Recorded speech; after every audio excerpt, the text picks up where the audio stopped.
সকলকে শারদীয় শুভেচ্ছা। আজকে কথা বলবো সৃজিত মুখার্জির কপ ইউনিভার্স অর্থাৎ দশম অবতার সম্পর্কে।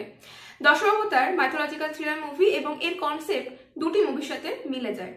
সে বিষয়ে পরে আসছি, ভিডিওটি স্কিপ না করে সম্পূর্ণ দেখার চেষ্টা করবেন। খুব দ্রুত পয়েন্টগুলি বলার চেষ্টা করছি। এই মুভিতে কিছু নেগেটিভ এবং পজিটিভ পার্ট রয়েছে। নেগেটিভ পয়েন্টগুলো প্রথমে বলি।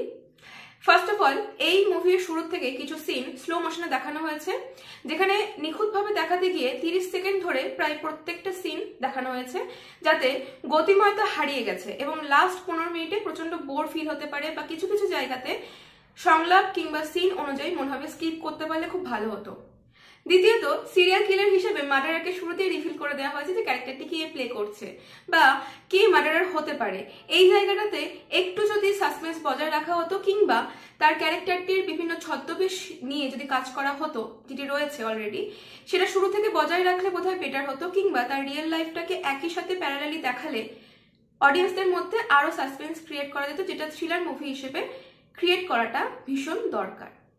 তৃতীয়ত, দৃশ্য ক্যাপচারের কথা আমি বলবো, যেখানে যিশু সেনগুপ্তকে এনকাউন্টার করার সময় বিভিন্ন দেবদেবী সম্পর্কে প্রসেনজিৎ চ্যাটার্জি অবগত করছে তাকে বা তুলনা করছে, এবং প্রত্যেকটা অবতারের ছবি সেই রুমের দেওয়ালে রয়েছে। কোইন্সিডেন্টলি সাইকিয়াট্রিস্টের রুম হওয়া সত্ত্বেও যদি ঘর্ষণের জন্য হতেই পারে, কিন্তু সেক্ষেত্রেও এটা মানানসই নয়। অর্থাৎ দেবতাগুলি কেন সেই রুমে রয়েছে সেখান থেকে স্টোরি প্রেডিকশন করা যায় যে এটা কার রুম বা রিলেশনটা কি মার্ডারের সাথে সাইকিয়াট্রিস্টের, অর্থাৎ মৈত্রী দেবী। এছাড়াও অনির্বাণ এবং জয়া হাসানের একটি সিন রয়েছে যেখানে একটি বুক স্টোর দেখানো হয়েছে, যেটা 2003 বা 4 সাল অনুযায়ী একদমই যায় না, কিংবা সেখানে রাখা তাকে একটি বইও নতুন পাবলিশ করা। তাছাড়াও কিছু কমন সিন রয়েছে, সেই হাওড়া ব্রিজ এবং সৃজিত মুখার্জির ফেভারিট স্পট ছাদ। এবার কথা বলা যাক কিছু পজিটিভ দিক সম্পর্কে। প্রথমেই বলি, it's not easy to think about what is the reason rather than effect. অর্থাৎ প্রথমে কারণ সম্পর্কে আমরা অবগত হলেও ফলাফলটা আমরা নির্ধারণ করতে পারি, কিন্তু এখানে তো উল্টোটা। ফলাফল আমরা অলরেডি জানি, কারণটা নিয়ে একটা গল্প সাজানো হয়েছে যেটা স্প্লেন্ডিড। গল্প নিয়ে কোনো কথা হবে না এবং অভিনয় প্রত্যেকেরই দুর্দান্ত ছিল। যদিও প্রবীণ রয় চৌধুরী অর্থাৎ প্রসেনজিৎ চ্যাটার্জির যে ক্যারেক্টার, তার যে দাপট, সেটাকে একদম বজায় রাখা হয়েছে। তার যে ক্যারেক্টার কপ ইউনিভার্স সম্পর্কে যার যে ভিত্তি, সেই ভিত্তিটাকে আরো দৃঢ় করা হয়েছে।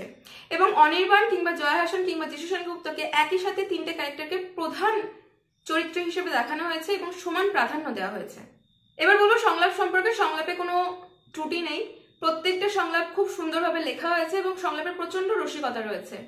স্ল্যাং ওয়ার্ড রয়েছে যেটা আজকালকার জেনারেশন অবশ্যই ক্যাচ করবে।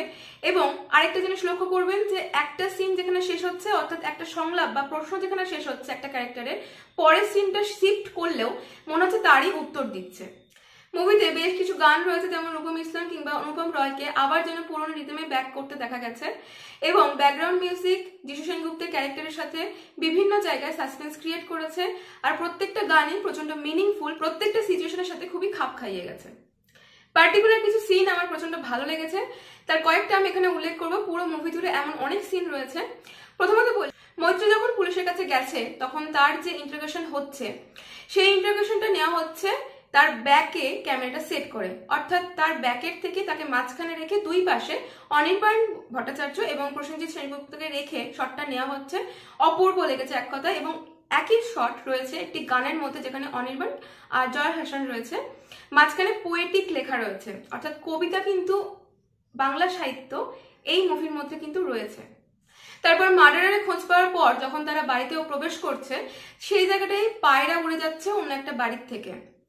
একদম লাস্ট একটা সিন খেয়াল করে দেখবেন, মার্ডারের সিরিয়াল কিলারের বাড়ি ছোটবেলা থেকেই দেখানো হচ্ছে এবং সে প্রতিনিয়ত একটা মূর্তির পাশ দিয়ে ক্রস করে।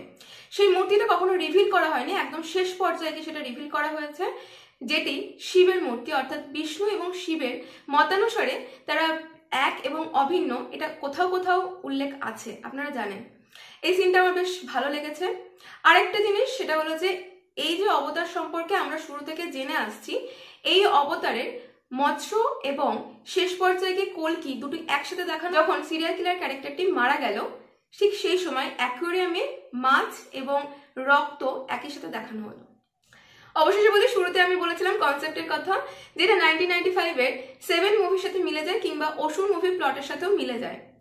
অসুর মুভি সম্পর্কে বিশেষ করে যদি কেউ না জেনে থাকতো বা দর্শক যদি জ্ঞাতার্থ না হতো, তাহলে এই মুভিটি শুধু বক্স অফিস নয়, মানুষের মুখে বহুদিন রাজ করতে পারত।